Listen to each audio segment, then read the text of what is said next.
संत रामपाल जी महाराज एक ऐसे महान संत जिन्होंने अपनी सतभक्ति, तत्व ज्ञान, करुणा और सेवा के बल पर समाज में नई मिसाल कायम की है। संत रामपाल जी महाराज की अगुवाई में उनके सभी सतलोक आश्रमों से समाज कल्याण के अद्भुत कार्यों ने समाज को सुनहरे भविष्य की एक नई उम्मीद दिखाई है। संत रामपाल जी महाराज से नाम दीक्षा लेने के बाद लाखों लोगों की लाइलाज बीमारियां जैसे कैंसर, एड्स आदि ठीक हुई। संत जी के ज्ञान से प्रेरित होकर उनके अनुयायियों ने लाखों यूनिट रक्तदान किया। संत जी ने लाखों बहन बेटियों का दहेज मुक्त विवाह करवाया।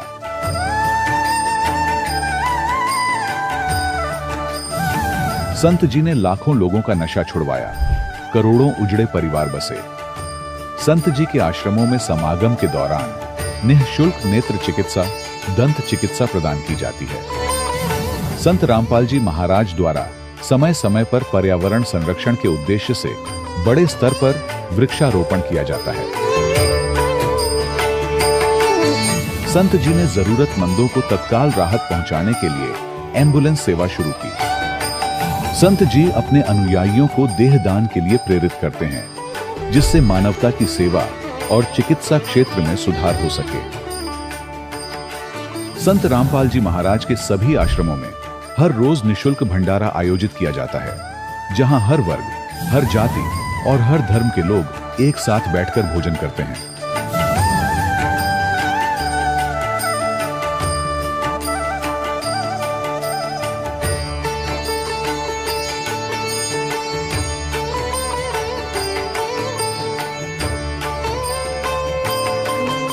संत रामपाल जी महाराज की अन्नपूर्णा मुहिम ने गरीब और बेसहारा लोगों के जीवन में एक नई ऊर्जा और उम्मीद को जन्म दिया है।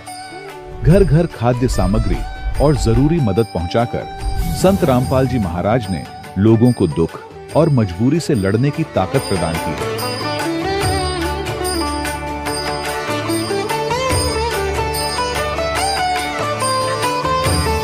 संत रामपाल जी महाराज द्वारा गरीब लोगों के लिए घर बनवाने का अद्भुत कार्य एक ऐसी मिसाल कायम कर रहा है जो सदियों सदियों संत जी की उदारता और दया भावना के तौर पर जाना जाएगा।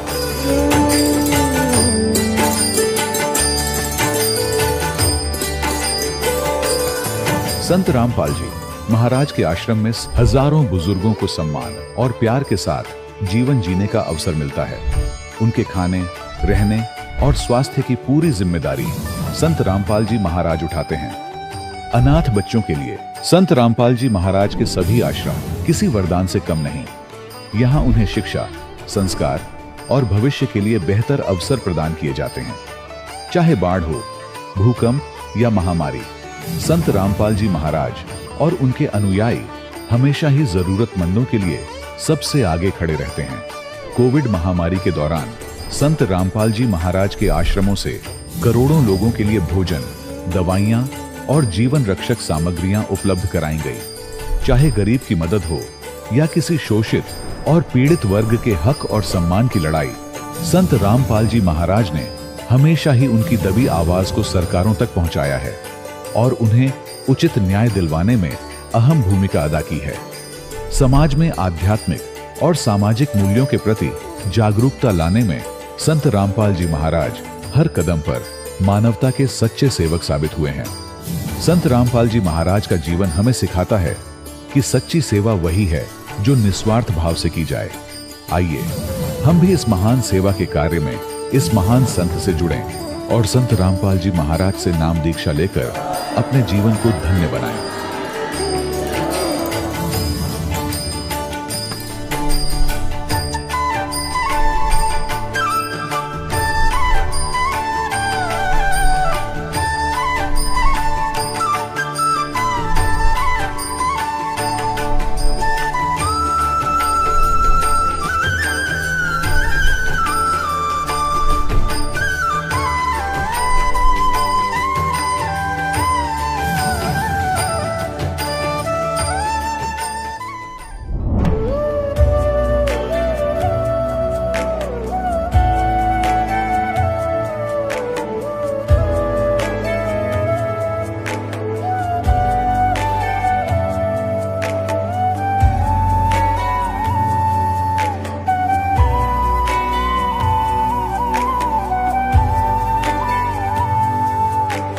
जब लग गुरु मिले न साचा, तब लग गुरु करो 10 पांचा।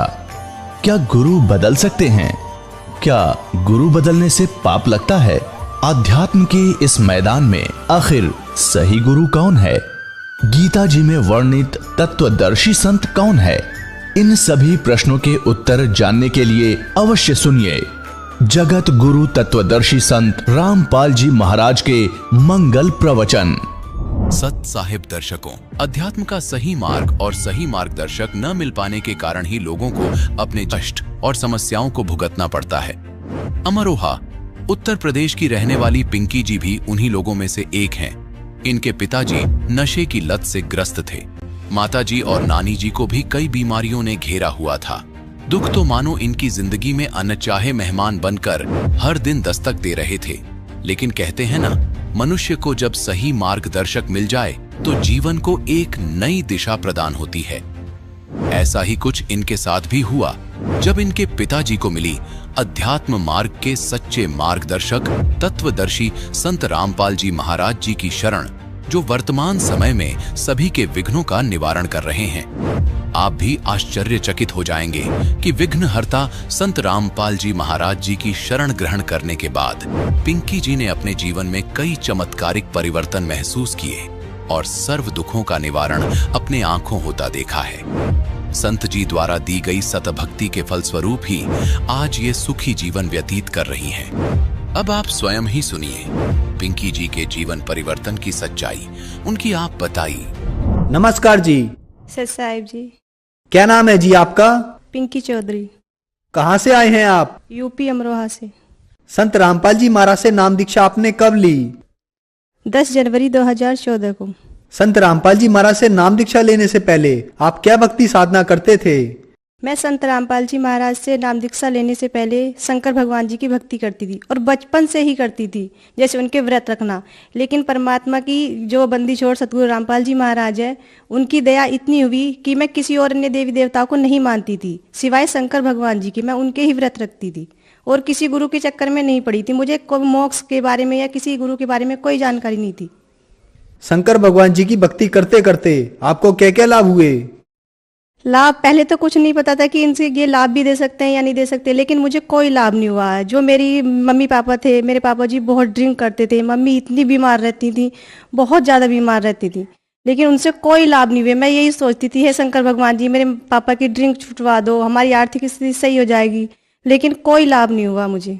संत रामपाल जी महाराज के बारे में जानकारी आपको कहाँ से मिली? मेरे मामा जी हैं, वो संत रामपाल जी महाराज जी से नाम दीक्षा लेकर गए हुए थे। उन्होंने मुझसे कहा था, क्योंकि मैं अपने मामा जी के घर पे गई हुई थी, गर्मी की छुट्टी थी। वो सत्संग सुनते थे बंदी छोड़ सतगुरु रामपाल जी महाराज जी का। तो जब वो सत्संग सुनते थे, हम सीरियल देखते थे। हम बोलते थे कि भैया आप क्या देखते हो, ये हमें अपने सीरियल देखने दो, ये तो रोज ऐसे ही दिखाते हैं, एक ही पुस्तक को खोल के बार बार दिखाते हैं, पता नहीं आप क्या देखते हो। तो वो कहते थे, पागल तेरी समझ में नहीं आएगा, जब जिस दिन तू नाम लेगी ना, तुझे ज्ञान होगा, तब देखना, तू भी रोए करेगी। तो मैंने बोला नहीं नहीं ऐसी कोई बात नहीं है। तो फिर अगले दिन उसने कहा, एक काम करते हैं कि हम जो बुआ जी को लेकर चलते हैं, क्योंकि मम्मी बहुत बीमार रहती थी और बुआ जी ठीक हो जाएंगी। मैं बोला भैया एक काम करो, तुसी जो है ना मम्मी नू लेके नहीं जाओ, पापा जी नू लेके जाओ, क्योंकि पापा जी हमारे ड्रिंक करते थे और अगर पापा जी शराब पीनी छोड़ देंगे ना तो हमारा सारी फैमिली अच्छी हो जाएगी। तो बोला ठीक है मैं कोशिश करता हूँ। मेरे मामा जी का लड़का मेरे पापा को सतलोक आश्रम लेकर गए। मेरे पापा जी ने संत रामपाल जी महाराज जी से नाम दीक्षा ली और नाम दीक्षा लेने के बाद वो घर पर आए। उन्होंने हमसे बताया, मुझसे, मम्मी से, मेरी छोटी सिस्टर थी, भैया थे, सबसे बताया। तो जब मुझसे कहा, पापा आके तारीफ कर रहे थे सतलोक आश्रम की, वहाँ पे फ्री खाना मिलता है, वहाँ का रहन सहन ऐसा है, सभी भगत इतने प्यार से बात करते हैं और मतलब देसी घी के बता रहे थे कि सब सामान ऐसे बनता है। तो मैंने कहा पापा से कि पापा जी आप तो बस ऐसे ही करते हो, कोई पागल नहीं है कि इतना आपको इतना सब कुछ देगा। बोले नहीं बेटा एक बार चल के देखना। मैं बोला चलो ठीक है मैं घूमने चलती हूँ। पापा जी मुझे ले गए घुमाने के लिए। मैं घूमने गई थी, ना कि नाम दीक्षा लेने गई थी वहाँ पे। लेकिन जब मैंने वहाँ पर जाकर देखा, जो रामपाल जी महाराज जी हैं उनकी ऐसी दया हुई कि मैंने भी फिर नाम दीक्षा ले ली। संत रामपाल जी महाराज से नाम दीक्षा लेने के बाद अनेक से भक्तों को लाभ होते हैं, तो क्या आपको भी कोई लाभ हुए? जी हाँ, संत रामपाल जी महाराज जी से नाम दीक्षा लेने के बाद मुझे सबसे पहला लाभ, जो मानव जीवन का मूल कार्य होता है, यानी कि जिसे मोक्ष कहते हैं, 84 लाख योनियों से जो पीछा छूटता है, मुझे मोक्ष मिलने की सही विधि, सही भक्ति विधि मुझे प्राप्त हुई। और जैसे शारीरिक लाभ होते हैं, मेरे पित्त की जो थैली होती है, गुर्दे में पथरी होना तो आम बात होती है, लेकिन मेरी पित्त की थैली में पथरी थी और 6 9 mm की इतनी पथरी थी और मेरे इतना दर्द होता था, इतना दर्द होता है कि डॉक्टर कैप्सूल भी देते थे और मेरे इंजेक्शन भी लगाते थे, तब जाकर मुझे थोड़ी शांति मिलती थी। लेकिन मुझे कोई लाभ नहीं हो रहा था। सबने ये बोल दिया था कि ऑपरेशन होगा इसका, तभी इसके पित्त की थैली पथरी की निकलेंगी। लेकिन मैंने संत रामपाल जी महाराज जी से सिर्फ प्रार्थना की थी कि गुरुजी मेरे ऐसे ऐसे पथरी हैं, तो संत रामपाल जी महाराज जी की मात्र आशीर्वाद से ही मेरी वो पथरी, आज 3 साल हो चुके हैं, मेरे ना ही कोई दर्द है ना कोई पथरी है, बिल्कुल कुछ भी नहीं है। और मेरे पापा जी जो ड्रिंक करते थे, ना ही वो ड्रिंक करते हैं। मेरी मम्मी, उनकी हालत इतनी खराब रहती थी, वो भी बिल्कुल सही है, आज अच्छे से काम करती हैं, चलती फिरती हैं, आराम से चलती हैं।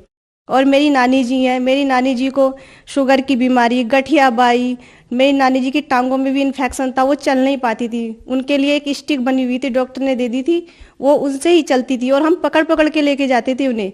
लेकिन संत रामपाल जी महाराज जी से नाम दीक्षा लेने के बाद आज वो बिल्कुल सही हैं। अगर किसी को विश्वास नहीं आए तो मेरी नानी जी भी मेरे साथ है, आप देख सकते हैं, ये मेरी नानी जी है जो आज बिल्कुल सही सलामत आपके सामने खड़ी है। नमस्कार जी। सत्सायु जी। जैसा कि आपकी बेटी ने बताया कि आपको शुगर की बीमारी थी, गठिया की बीमारी थी, आप चल फिर नहीं सकते थे, तो क्या ये सच है? हाँ जी, ये सच है। मुझे गठिया बाई भी थी और मुझे शुगर भी था और मेरी टांगों से बेकार हो गई थी, बस खाट पर पड़ी रहती थी, उठा कर ये रखती थी मुझे। आज मैं बिल्कुल सही हूँ, सिर्फ सतगुरु रामपाल जी महाराज के आशीर्वाद से ही सही हुए, उनसे प्रार्थना लगाई थी। संत रामपाल जी महाराज से नाम दीक्षा लेने के बाद आपको बहुत लाभ प्राप्त हुए, आप भगत समाज को क्या संदेश देना चाहेंगे? जी, मैं भगत समाज से हाथ जोड़कर प्रार्थना करना चाहती हूँ कि जो आप दर दर की ठोकरें खाते हैं, कोई शिव जी की भक्ति करता है, कोई किसी और की भक्ति करता है, तो आइए और संत रामपाल जी महाराज जो हरियाणा में बैठे हुए हैं, जैसे हमारे परमात्मा कहते हैं कि पूरा पश्चिम उत्तर दक्षिण फिरदा दाने दाने नू, सर्वकला सतगुरु साहिब दी हरियाणे हरियाणे नू। तो परमात्मा हरियाणा में आए हुए हैं, उन्हें पहचानो। क्योंकि आज जो शिक्षित समाज है, पहले तो ये धर्म गुरु हमारा बेवकूफ बनाते थे, हमारे जो दादा परदाता है वो पढ़े लिखे नहीं थे, लेकिन समाज तो शिक्षित है। हमारे जो सदगुरु रामपाल जी महाराज जो वेद शास्त्र खोलकर बता रहे हैं कि भगवान कौन है, उसकी पहचान करो। और सभी शास्त्र यही बताते हैं कि जो कबीर साहब है वो पूर्ण परमात्मा है। हमारी गीता जी प्रमाण के साथ बता रही है कि जो कबीर साहब है वो ही पूर्ण रूप से पूर्ण भगवान है, पूर्ण ब्रह्म वही है। सभी से मैं हाथ जोड़कर प्रार्थना करना चाहती हूँ कि संत रामपाल जी की शरण में आओ और उनसे नाम दीक्षा लेकर अपना कल्याण करवाओ। धन्यवाद जी। सत साहिब। दर्शकों, अभी आपने सुने संत रामपाल जी महाराज से दीक्षा प्राप्त करके सुखी हुए भक्त के अनुभव। अब देखिए जगत गुरु तत्वदर्शी संत रामपाल जी महाराज के मंगल प्रवचन। इतना बड़ा सेठ मन में आई कि तीर्थों का भ्रमण किया जाए। उस समय परमात्मा जिस समय मिले उनकी एज भी 60-62 के आसपास हो चुकी थी। साधना उद्देश्य से तीर्थ भ्रमण करने के लिए अपनी धर्मपत्नी की राय ली। उनकी धर्मपत्नी का नाम आमीना था। उससे आज्ञा लेकर के वो चल पड़ा कि मैं तीर्थ भ्रमण करना चाहता हूं। तो जैसे भी आज्ञा लेकर चल गए। भ्रमण करते करते वो मथुरा के अंदर उस स्थान पर पहुंच के जहां पर यह माना जाता था कि यहां पर हमारे बाल गोपाल श्री कृष्ण भगवान जब यहां रहा करते मथुरा में, इस सरोवर में स्नान किया करते थे। और फिर वहां जाकर के एक गिरिराज बोलते हैं, जिसको भगवान श्री कृष्ण ने उठाया था जब इंद्र देवता स्वर्ग का राजा अपनी पूजा न करने से अक्षुब्ध होकर के व्रज को डुबोना चाहता था अधिक वर्षा करके। तो श्री कृष्ण जी ने उस पहाड़ को उठा के और पूरे ब्रज पर फैला दिया था।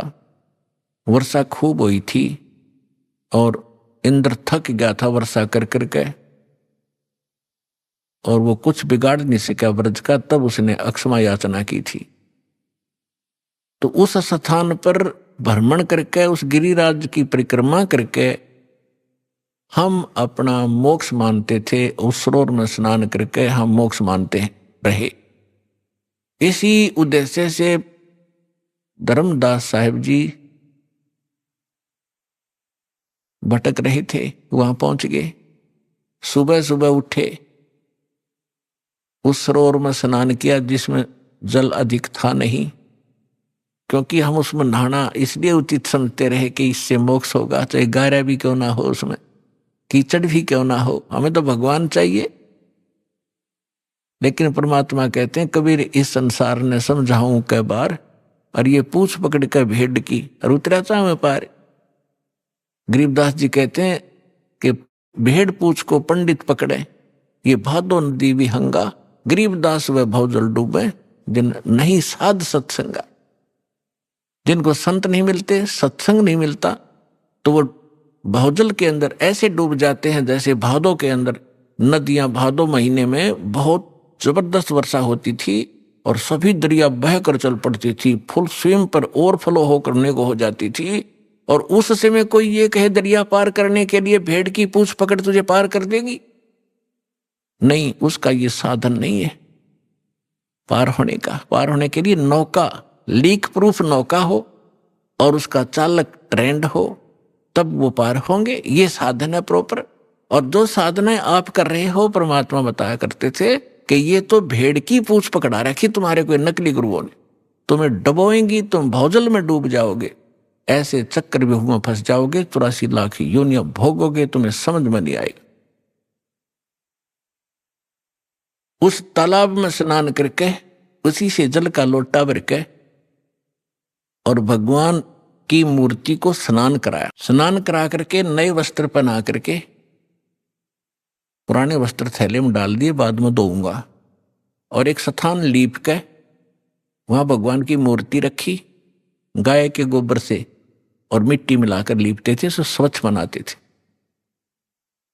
और उस पर सुंदर स्वच्छ कपड़ा बिछाकर उस पर बैठ के पहले भगवान की वो कर्मकांड किया, उनके कपड़े बदलवाए, स्नान कराया, मुकुट माला रख के कंठी माला पर आकर बैठ गए। फिर लगे गीता का पाठ करने। और उसी समय परमात्मा बनारस में आए हुए थे। वैसे तो वो एक सेकंड के अंदर, सेकंड के भी कुछ फ्रिक्शन में जहां चाहे पहुंच जाए अपने पूरे ब्रह्मांडों में, एक सेकंड फ्रिक्शन ऑफ सेकंड, और असंख्य रूप बना ले, वो समर्थ है। तो परमात्मा वहां एक जिंदा महात्मा के रूप बनाकर वहां पहुंच गए। अब जिंदा महात्मा मुसलमानों में अधिकतर होते हैं जो काला और कोट पहनते हैं और सिर पर काला ही एक टोप होता है, जैसे गोल गोल से चोटे वाला। ओवरकोट घुटनों से नीचे तक होता है और एक अंडरवियर पहनते हैं, लंगोट। और दाढ़ी और मूछ रखना, सिर पे बाल रखना, ये उनकी पहचान। उनको जिंदा महात्मा कहा करते थे। और जिन भी महापुरुषों को मिले हैं इस वर्तमान में, आदरणीय धर्मदास साहिब जी को, आदरणीय मुरुगदास साहिब जी को, आदरणीय नानक साहिब जी को, आदरणीय दादू साहिब जी को, आदरणीय गरीबदास साहिब जी को, आदरणीय घीसा दास साहिब जी को, इन सब को ये मिले हैं जिंदा महात्मा के रूप में। आदरणीय रामानंद जी को मिले हैं, वो उस समय जो प्रगट थे, 5 वर्ष की आयु का शरीर दिखा रहे थे, उस में मिले।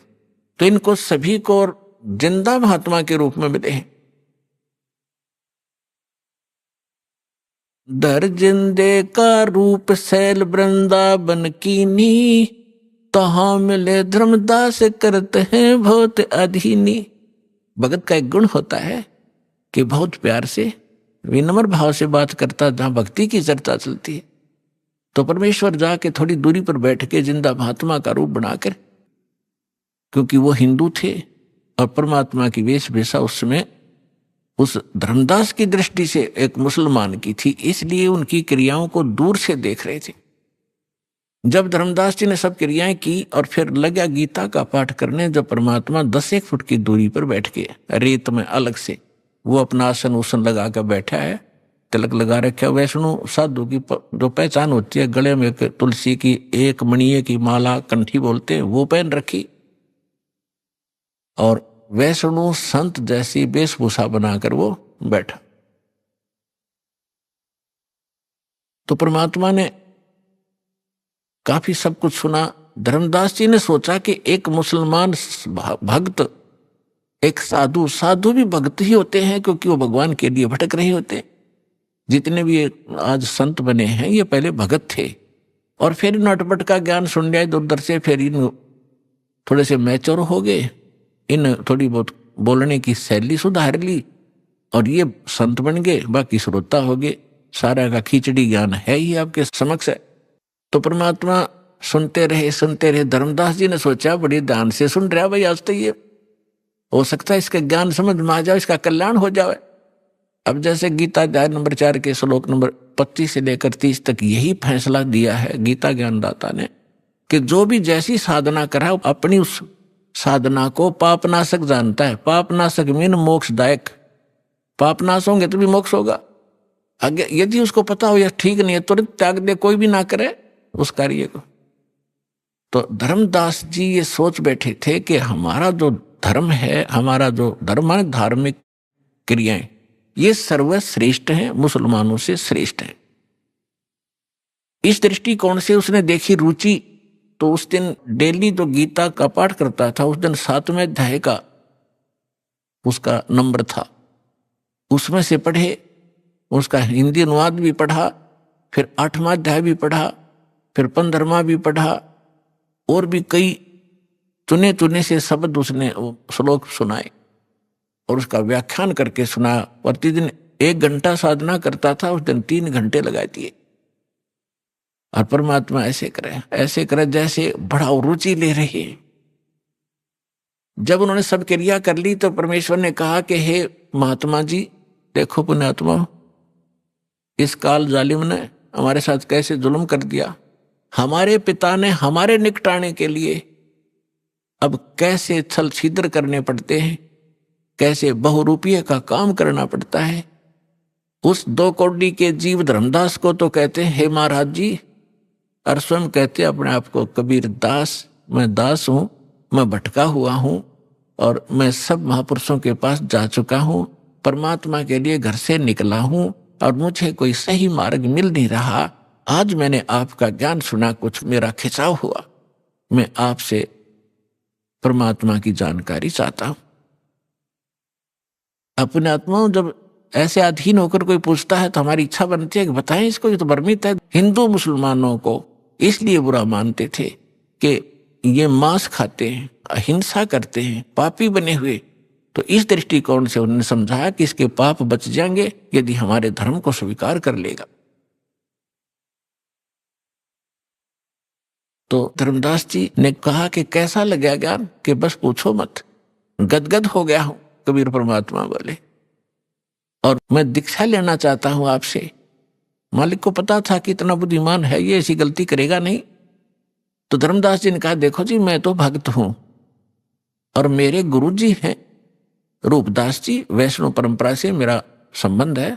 हम राम कृष्ण की पूजा किया करते हैं, और मैं उनसे दीक्षा दिला सकता हूं आपको। मैं दीक्षा का अधिकारी नहीं हूं।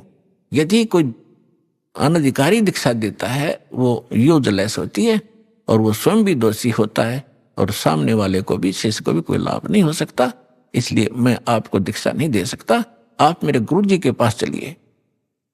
अब परमात्मा ने कहा ठीक है, मैं आपके गुरु जी के पास चलूंगा, मुझे तो दीक्षा चाहिए, मोक्ष चाहिए, लेकिन उससे पहले मेरी कुछ शंकाएं हैं, उनका समाधान चाहूंगा। हाँ बोलो बोलो। धर्मदास जी बोले बोलो बोलो, क्या शंका है?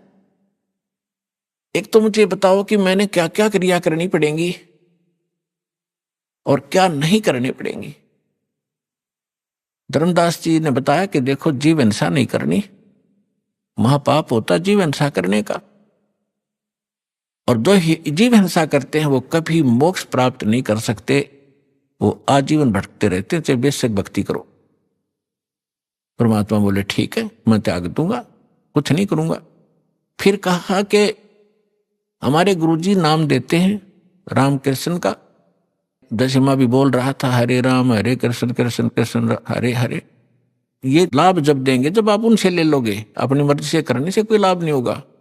बोला ठीक है जी। परमात्मा बोले बहुत अच्छा। और 68 तीर्थ करने होते हैं, मैं 68 तीर्थ कर करके आया हूं, और ये मैं आज मथुरा में और आगे जाऊंगा, अभी कर रहा हूं, उसी भ्रमण पर निकला हूं।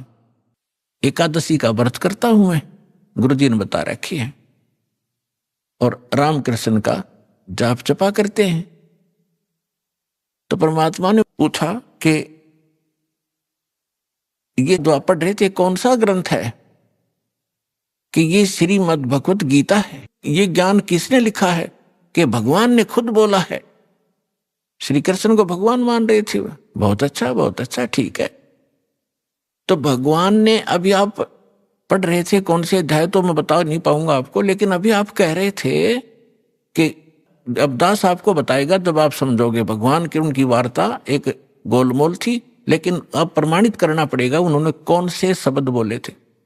गीता अध्याय नंबर 8 के श्लोक नंबर 13 में श्रीमद् भगवत गीता जो आप पढ़ रहे थे उसमें लिखा है कि ओम इति एकाक्षरम ब्रह्म विहारण माम समरण ये परियाति तजन देहम सयाति परमाम गतिम। मुझ ब्रह्म का, गीता बोलने वाला कह रहा है, मुझ ब्रह्म का केवल एक ओम मंत्र है, इति, यही बस, ये एक अक्षर है। और इसका अंतिम सांस तक स्मरण करता हुआ जो शरीर त्याग कर जाता है वो परम गति को प्राप्त होता है।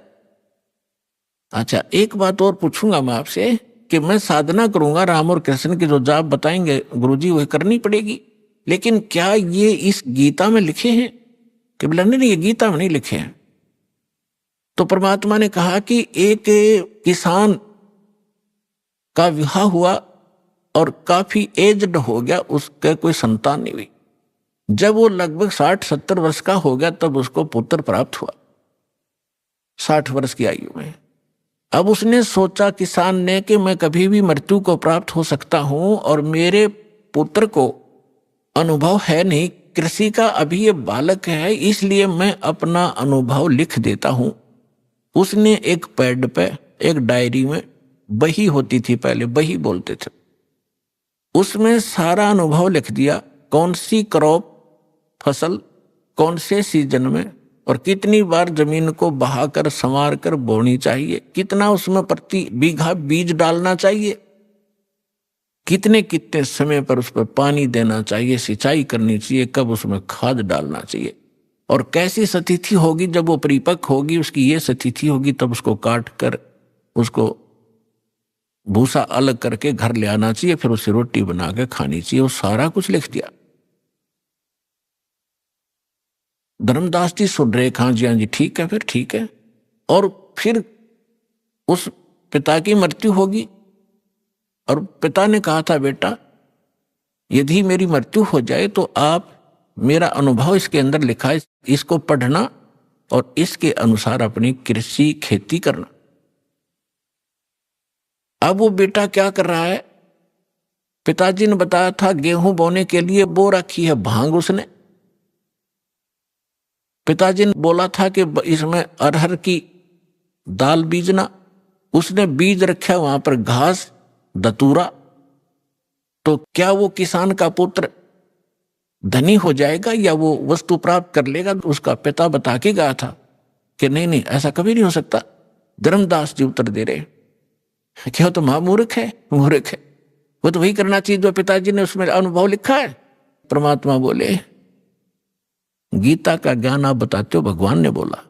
हाँ जी, और भगवान ने इसमें लिखा नहीं, जो मंत्र जाप आप करते हो, जो क्रियाएं आप करते हो, व्रत रखते हो, 6 अध्याय के 16वें श्लोक में व्रत को भी बना किया। आप एकादशी के दिन भूखे मरते हो, तो आप उस किसान के पुत्र से कम है क्या? शतब्द हो गया धर्मदास, क्योंकि पुण्यात्मा पहली बार चाहे कितनी सच्ची बात समझा दे पर अंदर स्वीकार्य नहीं होती, उसका रिएक्शन होता है। और लेकिन वो जख्म बना देती है अंदर, ऊपर से चाहे वो कितना बड़बड़ कर ले, लेकिन अंदर जगह बन गई। तो धर्मदास जी थोड़े से नाराज हुए। परमात्मा बोले, देखो जी नाराज ना हो, मैं तो एक शंका का समाधान चाह रहा हूं, आप मेरी शंका का समाधान नहीं करोगे तो कैसी बात बनेगी। धर्मदास चुप हो गया और मन में यह सोच रहा कि तो मुसलमान है, ऐसी बात करेगा ही करेगा। चुप हो गया, मुंह फेर लिया। थोड़ी देर फिर परमात्मा ने कहा कि देखो मेरी बात का प्रश्न का उत्तर तो दो, तभी तो मैं मानूंगा, मेरी गलती हो तो क्षमा करो। परमात्मा ने कहा कि जिस सरोवर में आपने स्नान किया है और इसको मोक्ष मांगते हो, ये आपका तीर्थ स्थल है, इसके अंदर कितने जीव जंतु हैं?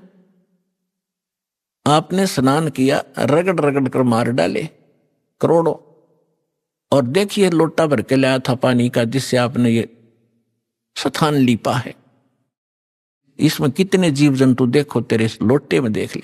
और तूने जो भगवान की मूर्ति के स्नान कराने के लिए छान कर लाया था, तू जब छाना था उसमें कितने जीव थे तेरे छालने में, वो सारे मर गए। और आप कहते हो जीव हिंसा नहीं करते। तो इतना कहकर परमात्मा अंतर ध्यान हो गए, उसकी अरुचि देखकर। अब धर्मदास जी को परमात्मा हृदय में छेद कर गया और पकड़ लिया दिल उसने। हाँ भाई, गीता में है नहीं राम डरे ढोरे, हरे कृष्ण राधे श्याम सीता राम राम साध राधे श्याम मिला दे। तो खा खाइए साधना 16 में जाके 23वें श्लोक में 24वें श्लोक में गीता में परमात्मा ने बताया उसी दौरान। अभी आप पढ़ रहे थे, आप कह रहे थे कि जो शास्त्र विधि को त्याग कर मनमाना आचरण करते हैं उनको ना सुख होता है, ना कोई सिद्धि प्राप्त होती है, ना उनकी गति होती है। उसके लिए शास्त्र ही प्रमाण है, उसके कर्तव्य और अकर्तव्य की व्यवस्था में, उसके अतिरिक्त किसी की मत मानो। तो है तुम्हारे शास्त्र में कहीं पर यह नाम? धर्मदास जी स्तब्ध हो गए, सिर घूम गया। और फिर भगवान सामने से अंतर ध्यान हो गए तो वो और ज्यादा चिंतित हो गए कि इतना विद्वान पुरुष, भगवान तो नहीं माना उसने, लेकिन ये जरूर मान लिया कोई महापुरुष सिद्धि वाली थे और कितना बढ़िया ज्ञान बताया। और मैं महामूर्ख, आगे ज्ञान सुना नहीं, मेरी मंदबुद्धि, दुर्भाग्य मेरा। और ये कैसा गंदा ज्ञान मेरे अंदर समा चुका है, मैंने सत्य ज्ञान को स्वीकार नहीं किया। ऐसी बहुत गलानी बनी, लेकिन अब बने क्या? रोने के सिवा कुछ शेष नहीं था। सारी रात करवट ले ले रात बिताई और रह कर पर अर्ज की, हे भगवान उस महात्मा को फिर मिला दे। हे परमात्मा, कौन था वो? भगवान था ही क्या? एक बार मुझे फिर से मिले, मैं सारी बात सुनूंगा। सारी रात बैठकर रो रो कर काटी।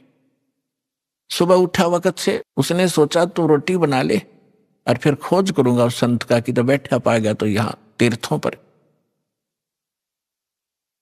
सुबह उठा, एक मोटी लकड़ी जंगल से तोड़कर श्याम ने ला रखी थी, ला के रखी हुई थी। वह मोटी लकड़ी चूल्हे में लगाई, उसके साथ सहयोगी लकड़ी जला करके अग्नि जला दी लगा करके।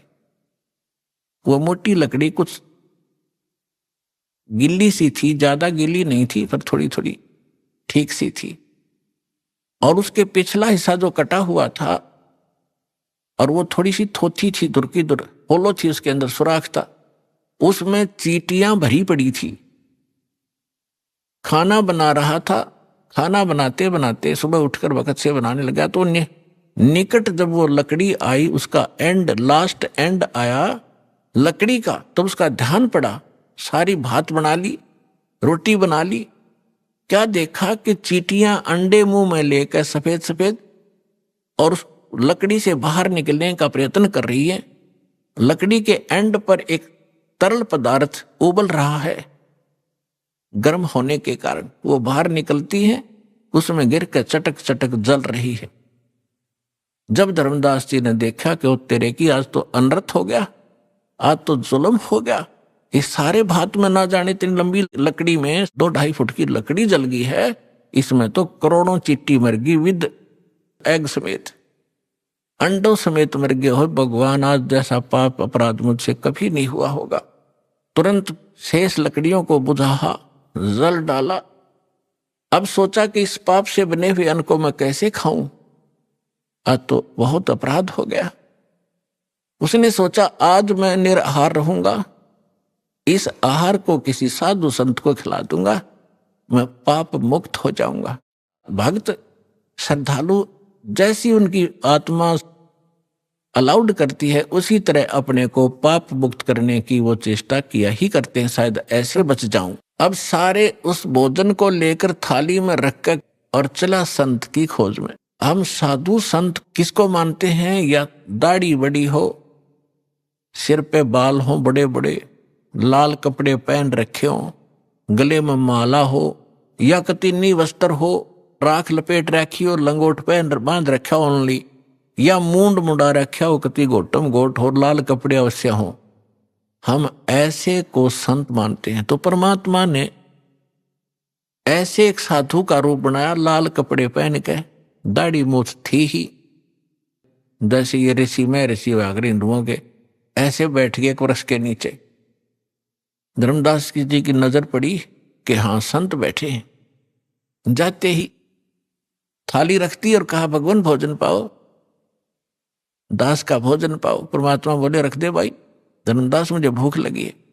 जब उन्होंने धर्मदास नाम कहा तो सामने देखा, लेकिन परमात्मा का रूप अन्य था, नहीं पहचान सका। उसने सोचा मैं भंडारे करता रहता हूं, साधु संत आते हैं, जानते होंगे मुझे।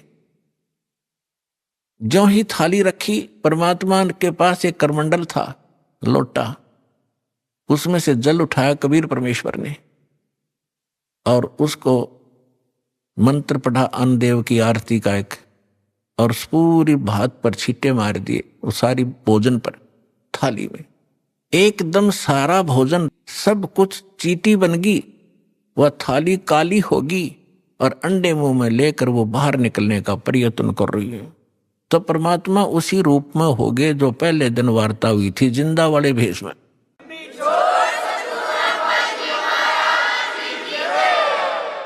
तब धर्मदास जी ने देखा कि सचमुच ये तो वही महापुरुष है।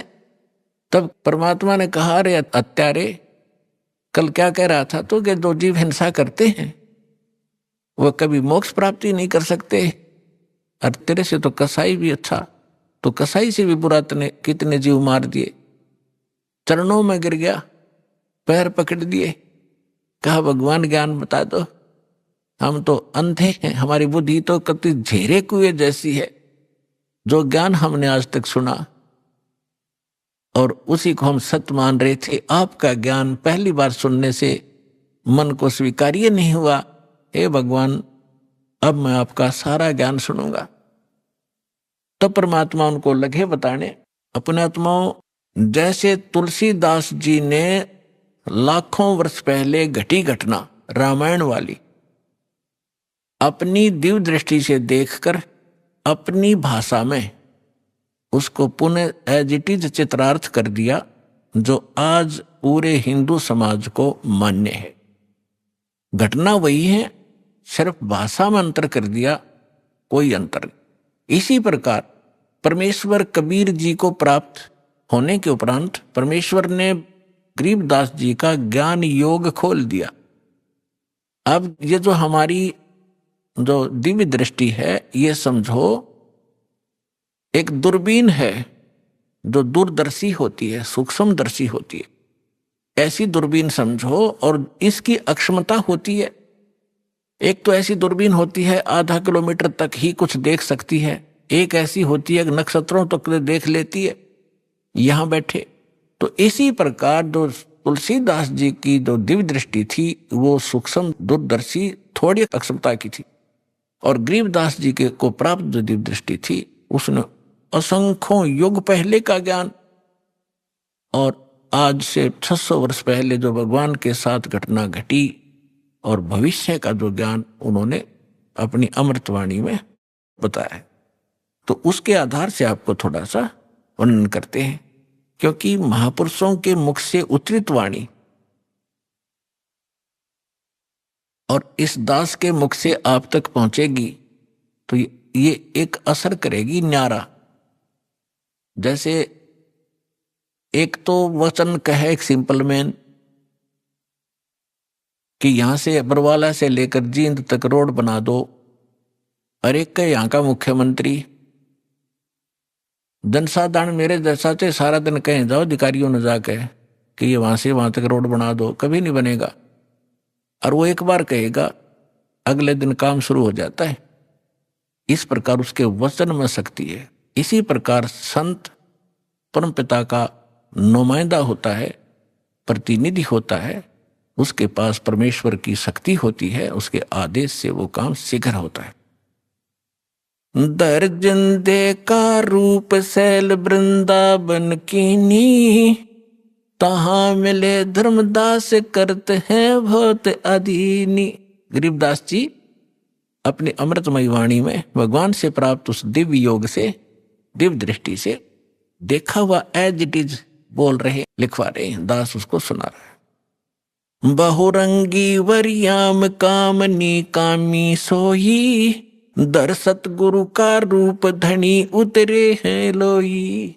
ए संसार, गरीबदास जी कह रहे हैं कि धर जंदा महात्मा का रूप धर के सैल वृंदावन वृंदावन की सैर सपट्टा करने के लिए चले, और तहां मिले धर्मदास जो करते हैं बहुत अधीनी, बहुत विनम्र आत्मा के थे। बहुरंगी वरियाम कामनी कामी सोई, बहुरंगी ना जाने किस रूप में कहां प्रकट हो जाता है। और दर सतगुरु का रूप धनी उतरे हैं लोई, सतगुरु का रूप बनाकर, यानी तत्वदर्शी संत रूप में खुद धनी, खुद मालिक वहां आकर प्रकट हुए थे। बहुरंगी वरियाम कामनी कामी सोई, दर सतगुरु का रूप धनी उतरे हैं लोई। परम उजागर ज्ञान ध्यान बहुरंगी बाना, तहां मिले धर्मदास आचार विचार दीवाना। परम उजागर ज्ञान, बहुत ही ओजस्वी वाणी परमात्मा की, तत्व ज्ञान, और वहां मिले धर्मदास जो इस कर्म कांड नकली साधना का दीवाना हो रहा था, हटना नहीं चाहता था। परमात्मा ने पूछा, है पुण्यात्माओं, पता नहीं आपका यह बालकपन कब खत्म होगा, या काल की भांग तुमने झूठे सुख की पी रखी है कद उतरेगी। आप यहां एक कहर भोग रहे हो, चाहे राष्ट्रपति है किसी भी देश का, जीव का जीवन है ये। आज प्रधानमंत्री है, कल मृत्यु हो गया, गधा बन गया, तो खाक सुख है ये। झूठे सुख को सुख है ये मान रहा मनमोद, ये सकल चबीना काल का, कुछ मुख में कुछ कोद। परमात्मा इतने खाड़े कर रखे आपके लिए, अपने बच्चों को, दृढ़ भक्तों को मिलते हैं, उनसे उनको अपना गवाह बनाते हैं, फिर वो भी आपको क्या बता रहे। पता नहीं आपका यह बालकपन कब खत्म होगा, या काल की भांग तुमने झूठे सुख की पी रखी है कद उतरेगी। आप यहां एक कहर भोग रहे हो, चाहे राष्ट्रपति है किसी भी देश का, जीव का जीवन है ये। आज प्रधानमंत्री है, कल मृत्यु हो गया, गधा बन गया, तो खाक सुख है ये। अभी आपने सुने संत रामपाल जी महाराज के मंगल प्रवचन। आइए अब सुनते हैं संत रामपाल जी महाराज से नाम दीक्षा लेकर सतभक्ति करके अद्भुत लाभ प्राप्त करने वाले अनुयायी के विचार। दर्शकों, कहते हैं जिसको भगवान की चाह पूर्ण श्रद्धा के साथ होती है, उसको भगवान की प्राप्ति अवश्य होती है। कुछ इसी प्रकार की कहानी है हिमाचल प्रदेश के रहने वाले डॉक्टर चमन लाल जी की। ये 1957 से ही आनंदपुर साहिब के कबीर पंथी महात्मा से जुड़े थे। एक दिन कुछ अनहोनी घटना हुई। जब चमन लाल जी ध्यान मग्न थे तो इन्हें एक आवाज सुनाई दी कि एक सत्संग का आयोजन करो, जिसमें एक महात्मा आएंगे जिन्हें तुम अनाज और कपड़े देना। चमन जी ने ठीक ऐसा ही किया। निर्धारित समय पर वह महात्मा आए और चमन जी से बात हुई। जितने में चमन जी उन महात्मा को समझ पाते, उतने में ही महात्मा के रूप में आए परमात्मा अंतर्ध्यान हो गए। फिर एक दिन इन्हें वही परमात्मा दिखाई दिए और बताया कि आप कबीर साहिब जी की जो भक्ति करते हैं वह सही नहीं है। अगर शास्त्र अनुकूल भक्ति करनी है तो आप हरियाणा के संत रामपाल जी महाराज जी से नाम दीक्षा लो। उसके पश्चात चमन जी ने संत जी के द्वारा लिखित पुस्तकों को सभी धर्म के सद्ग्रंथों से मिलाया और सच्चे ज्ञान को परखकर सही गुरु से नाम दीक्षा ली, जिसके बाद इन्हें वास्तविक पूर्ण परमात्मा कबीर साहिब जी को प्राप्त करने का सही मार्ग मिला और वह वास्तविक मंत्र मिले जिससे मोक्ष संभव है। अब सुनिए चमन जी के भक्ति सफर की कहानी, उन्हीं की जुबानी। सर नमस्कार। सत साहिब। क्या नाम है आपका? डॉक्टर चमनलाल। डॉक्टर साहब कहाँ से आए आप? मंडी हिमाचल प्रदेश से। सर संत रामपाल जी महाराज से कब जुड़े आप? पूर्ण पिता परमात्मा संत रामपाल जी महाराज से मैं 2012 में जुड़ा। क्या करते हैं आप? मैं कॉलेज में सर्विस करता था। सर आप एक एजुकेटेड पर्सन हैं, संत रामपाल जी महाराज से आप जुड़े हैं, आप हिमाचल प्रदेश से, और आपने हरियाणा में संत रामपाल जी महाराज से नाम दीक्षा क्यों ली? क्योंकि जब मैंने सारा अध्ययन किया, सारी किताबें लाई, जैसे गुरु ग्रंथ साहब, वेद, कुरान, बाइबल और दूसरी किताबें लाई, और उसका अध्ययन किया और उसको टैली किया, और साल 1.5 साल मैंने उसका अध्ययन किया। जब क्लियर हुई बात भाई जो महाराज संत रामपाल जी का ज्ञान है वो सही है और वो सही मतलब जो है ज्ञान बताते हैं, तो उसके बाद मैंने ये निश्चय किया। संत रामपाल जी महाराज से नाम दीक्षा लेने से पहले आप क्या भक्ति साधना करते थे? कबीर साहब की भक्ति करता था मैं। 1957 से मैं कबीरपंथी था, तो उसके बावजूद भी वो नाम जो है तो किसी संत ने नहीं बताया, किसी महात्मा ने नहीं बताया, वो अपना मनमुखी बताए और मनमुखी नाम दान देते थे। तो इसलिए जब मैंने शास्त्रों का अध्ययन किया और देखा कि उनके ज्ञान को टैली किया उससे, परमात्मा संत रामपाल महाराज जी के ज्ञान से, तो यह क्लियर हुआ कि स्पष्ट हुआ कि यही ज्ञान सबसे उत्तम ज्ञान है और सही ज्ञान है। तो इसलिए मैंने निश्चय किया कि वहाँ से मैंने नाम दान लिया। सर संत रामपाल जी महाराज जी की शरण में आने से पहले आपके साथ क्या कोई अनुभव ऐसा है जिसको आप शेयर करना चाहेंगे? हाँ जी है सर। ऐसा था भाई, मैंने 1957 में कबीर साहब का नाम दान लिया था। कहाँ से नाम दान लिया आपने? आनंदपुर साहब के एक महात्मा थे कबीरपंथी, वो मंडी में आए थे हमारे वहाँ एरिए में, तो उनसे मैंने नाम दान लिया था। और उसके बाद लगातार मैं उस भक्ति को करता रहा, बड़ी ईमानदारी से, बिल्कुल मतलब ठीक तरीके से पूरी समय उसके लिए देता था। जब ऐसा चलता रहा तो एक दिन मैंने ये निश्चय किया 2009 में कि कुछ पाठ रखा जाए, तो मैंने बीजक का पाठ शुरू किया और कुछ स्मरण शुरू किया, और ये 3 महीने तक चलता रहा। 3 महीने में जब मैं ऐसे बैठा था ध्यान में, तो एकदम जो है तो आवाज़ आई, वे बेटा आप जो एक सत्संग रखो और एक महात्मा आएगा, उसको आपने अनाज और कपड़े देने हैं। तो उसके बाद मैंने एक सत्संग रखा और हर महीने रखना शुरू कर दिया, जैसे सेकंड संडे को, तो उसके बाद मंथ के सेकंड संडे को, तो वो चलता रहा लगातार। एक दिन ऐसा लीला हुई महाराज की कि स्वयं कबीर साहब जो है तो मेरे घर में आ गए। उस वक्त वहाँ 100 कर आदमी मौजूद थे।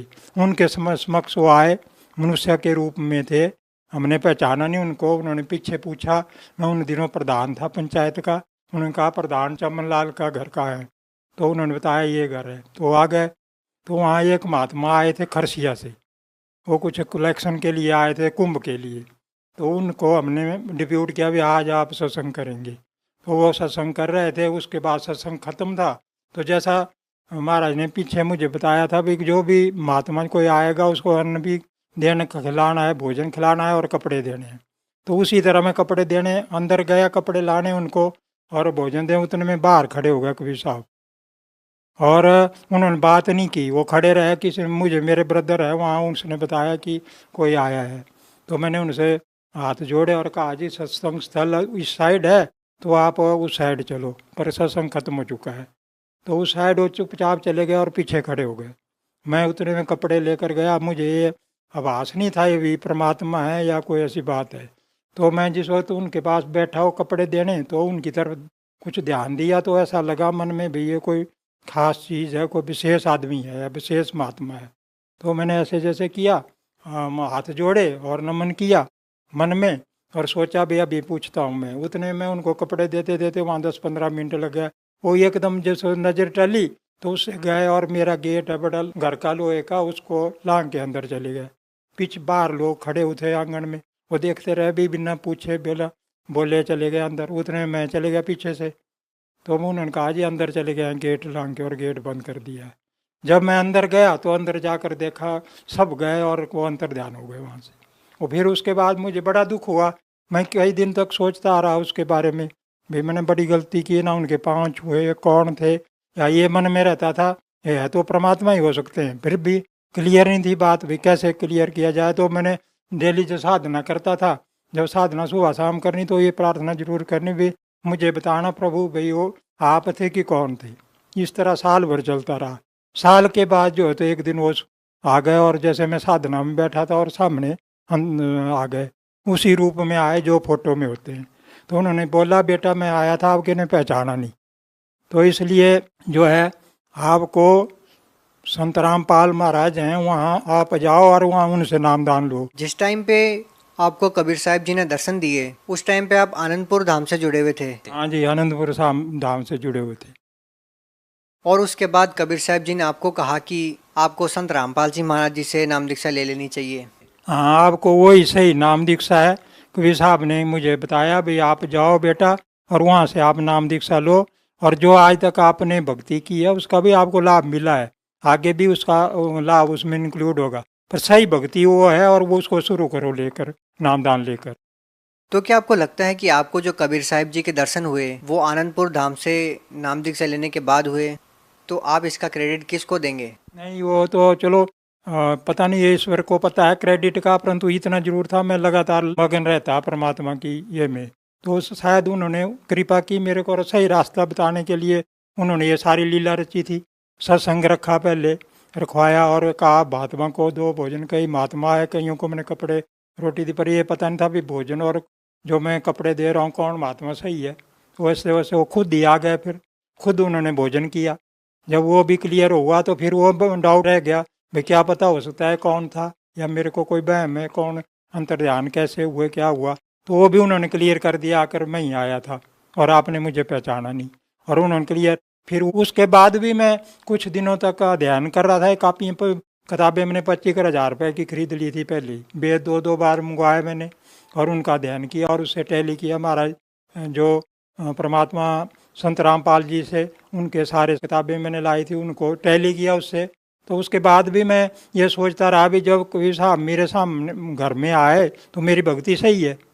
तो जिस वक्त उन्होंने फिर दोबारा मुझे दर्शन दिया और उन्होंने बताया बेटा वो आपको वहीं जाना पड़ेगा, वही सही भक्ति है, तो आप बरवाला जाओ और जो है तो परमात्मा संत रामपाल जी से ही जो सही आपको नाम दीक्षा देंगे उसको ग्रहण करो, उस पर चलो, और आपकी जो पिछली भक्ति है उसमें इंक्लूड होगी, जो आपने कमाई की है वो भी आपकी उसमें इंक्लूड होगी, उसमें आपको कोई भी संशय करने की जरूरत नहीं है। सर, आपने संत रामपाल जी महाराज से नाम दीक्षा किस लिए ली थी? आपका मोटो क्या था? आर्थिक लाभ प्राप्त करना, मानसिक लाभ प्राप्त करना, या आप शारीरिक रूप से परेशान थे, या आप आध्यात्मिक लाभ पाना चाहते थे? आपने संत रामपाल जी महाराज जी को आखिर किस वजह से गुरु बनाया? खास वजह क्या थी? सर ऐसा है भाई, मुझे किसी धन की जरूरत नहीं थी, किसी लाभ की जरूरत नहीं थी, मैं सिर्फ भक्ति चाहता था, परमात्मा को पाना चाहता था। मेन उद्देश्य मेरा जीवन का शुरू से, जब से मैं नौकरी भी करता रहा उसमें भी यही रहा, और आज तक वही रिटायर हुए 25 साल हो गया लगभग मुझे, आज तक भी मेरा वही उद्देश्य रहा। परंतु ये है भी वो उद्देश्य वो तब तक जब तक मुझे सही भक्ति और सही स्मरण नहीं मिला था, सही नामदान नहीं मिला था, तब तक वो अधूरी थी। जब मैंने वहाँ से नामदान लिया, सही नामदान लिया, तो मेरा अपना आप ही बदल गया। बेशक ये था भी मेरे को किसी प्रकार की शारीरिक बीमारी नहीं थी, शारीरिक कोई दुख तकलीफ नहीं थी, ना ही मानसिक ना ही आर्थिक, मैं खुश था और खुशहाल था। परंतु उसके बावजूद भी कई ऐसे बदलाव आ गए जीवन में जिस जो कि मतलब बड़े सराहनीय है। जैसे मैंने कई बार इनकी लीला देखता था, ऐसे ही सोचता था। एक दिन मैं नवोदय जा रहा था, को 2 महीने पहले की बात है, देखा मैंने अपनी गाड़ी का पेट्रोल बिल्कुल ख़त्म था, और मैंने कहा चलो आगे पेट्रोल पंप आएगा, मैं ध्यान में चल नाम जपता जपता निकल गया वहाँ से, वो याद नहीं रही। आगे मंडी पहुँच गया, मंडी से भी जो है तो क्या ना ध्यान में ही नाम जपते जपते आगे निकल गया और पहुँच गया नवोदय। पेट्रोल था नहीं, गाड़ी चल रही है। जब वहाँ पहुँच गए तो वहाँ से मैं जब वापस आया तो वापस में भी उतना ही पेट्रोल, जब मंडी पहुँचा तो उतना ही पेट्रोल था। मैंने देखा भी डालना पेट्रोल, फिर मैंने तो वहाँ नहीं डाला, देख लिया मैंने मंडी, भाई पेट्रोल है नहीं। फिर अपने घर के पास पहुँचा तो वो तब भी पेट्रोल वही था। 4 दिन मैं उस गाड़ी को चलाता रहा, पेट्रोल उतना ही रहा। उसके बाद वो पेट्रोल डाला मैंने। तो ये एक ऐसी ऐसी कई लीलाएं होती थी। महाराज की बड़ी कृपा रही हमारे पर और आज तक जो है तो अभी तो मैंने सतनाम ही लिया है, तो उसके बावजूद भी बहुत खुश हूँ मैं उनकी कृपा से। और हर तरह से वो हमारी रक्षा करते हैं, तो हम बड़ी खुशी से रहते हैं और बड़े मतलब हमें पूरी संतुष्टि है उस नामदान से, और भक्ति में भी तरक्की हो रही है। सर, आपके बच्चे ने आपसे पहले नाम लिया और आपकी जो पुत्र वधू है वो आपके बेटे के साथ नाम दीक्षा लेने के लिए गई आपके कहने पे। आपने सभी शास्त्रों को जांच परख लिया था, सभी वेदों को देख लिया था कि संत रामपाल जी महाराज जो बता रहे हैं वो सही है। इसके बावजूद भी आपने संत रामपाल जी महाराज जी को गुरु नहीं बनाया, ये सोच करके कि आपको जो कबीर साहब जी दर्शन दे चुके हैं तो आपकी भक्ति सही है। लेकिन आपने संत रामपाल जी महाराज से नाम तब लिया जब स्वयं कबीर साहब जी ने प्रकट होकर के आपको दर्शन दिए और आपको कहा कि संत रामपाल जी महाराज जी पूर्ण संत है। तो सर, क्या ऐसा पॉसिबल है कि कबीर साहब जी सबको प्रकट होकर दर्शन दें और कहें कि आपको संत रामपाल जी महाराज जी से नाम दीक्षा लेनी चाहिए? एक आम जनमानस संत रामपाल जी महाराज जी तक कैसे पहुंचेगा? वो तो ऐसा है जी भाई, परमात्मा ने दर्शन दिए होंगे, ये तो पता नहीं, उनके बड़े उपकार है मेरे पर। और काफ़ी लंबा समय से 1957 से मैं 2012 तक जो है तो वहाँ भक्ति करता रहा, और दोनों टाइम बड़े मतलब सभी प्रकार के नियम थे मेरे। कहीं किसी के घर में खाना नहीं खाता था, पानी तक नहीं पीता, अपना पानी भी ले जाता था मैं साथ, जहाँ बाहर भी जाना है अगर पानी बच जाए तो पानी नहीं पीना, 2-2 दिन ऐसे भी निकले हैं। तो परंतु उसके बावजूद भी तो उन्होंने वही कृपा मेरे पर की थी, या पिछला मेरे कोई संस्कार होने, तो जो इस पंथ में आ रहे हैं सही भक्ति को जो हासिल कर रहे हैं वो वही लोग हैं जो बहुत पुण्यकर्मी हैं। सर, कबीर साहब जी ने आपको ही दर्शन क्यों दिए? जो कबीरपंथी हैं, लाखों करोड़ों की तादाद में उनके अनुयायी है, आखिर आपको ही कबीर साहब जी ने दर्शन क्यों दिए? क्योंकि सर भाई उन्होंने भक्ति नहीं की या उन्होंने उतनी मेहनत नहीं की, ये तो भक्ति का रास्ता। यदि उनके लाखों करोड़ों की तादाद में भगत हैं तो निश्चित ही उन्होंने मेहनत तो की ही होगी। नहीं, उन्होंने तो अपना पंथ चमकाने के लिए की, उनको ये इससे कोई मतलब नहीं था भाई भक्ति करनी है। आपने क्या चमकाने के लिए भक्ति की? मैंने तो परमात्मा का सही तरीके से नाम लिया, जो बताया था रात दिन मैं उसमें लगा रहा, सारे नियम रखे, जो नियम बताए थे उन नियमों पर चला, कबीर साहब के ग्रंथ शास्त्र पर। क्या आपको लगता है कबीरपंथी जो अन्य संत हैं वो कबीर साहब जी के बताए अनुसार नहीं चल रहे? नहीं चल रहे हैं, क्योंकि वो उसको जानते ही नहीं, शास्त्रों को ही नहीं सही। आपको ऐसी कौन सी बात लगती है कि वो जितने भी कबीरपंथी संत हैं वो कबीर साहब जी के आदेश के अनुसार नहीं चल रहे? ऐसा कौन सा नियम वो भंग कर रहे हैं? कोई 2-3 बातें बताएंगे जो आपको लगती हो कि कबीर साहब ये बात बताते हैं और जो कबीरपंथी संत है वो उन बातों को फॉलो नहीं करते? सर साहब, सबसे मुख्य बात तो ये है कि उनका नामदान ही गलत है, वो कहीं शास्त्रों से नोट करके और लोगों को बताते हैं। नामदान तो पहले आपका भी गलत था, आपको भी दर्शन दिए, परंतु वो भक्ति की मेहनत की बात थी, स्मरण जो है तो फल तो देता है। और क्या क्या गलती करते हैं? चलो, पहली गलती है कि नामदान गलत देते हैं, और क्या गलती है? और जो है तो उनका भक्ति करवाने का तरीका भी गलत है। भक्ति ही गलत है तो चलो तरीका तो छोड़ ही दीजिए, और क्या गलत करते हैं वो? और ऐसी कौन सी क्रियाएं हैं जो वो गलत करते हैं?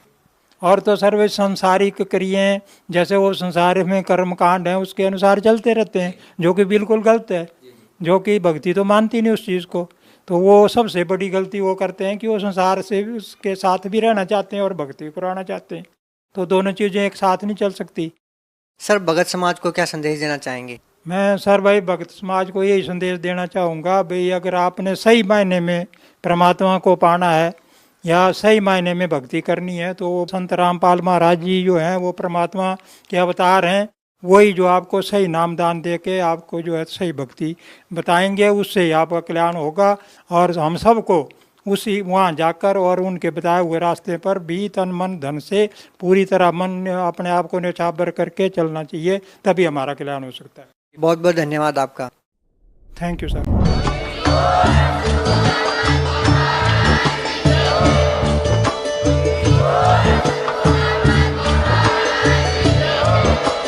आप सुन रहे थे जगत गुरु तत्वदर्शी संत रामपाल जी महाराज जी के मंगल प्रवचन। अधिक जानकारी के लिए विजिट कीजिए हमारी वेबसाइट www.jagatgururampalji.org। संत रामपाल जी महाराज जी के शुभ आशीर्वाद से पूरे विश्व भर में 500 से भी ज्यादा नाम दीक्षा केंद्र हैं, जिन पर संत रामपाल जी महाराज जी द्वारा ऑनलाइन निशुल्क नाम दीक्षा दी जा रही है। अपने नजदीकी नाम दीक्षा केंद्र का पता करने के लिए संपर्क करें 8222880541।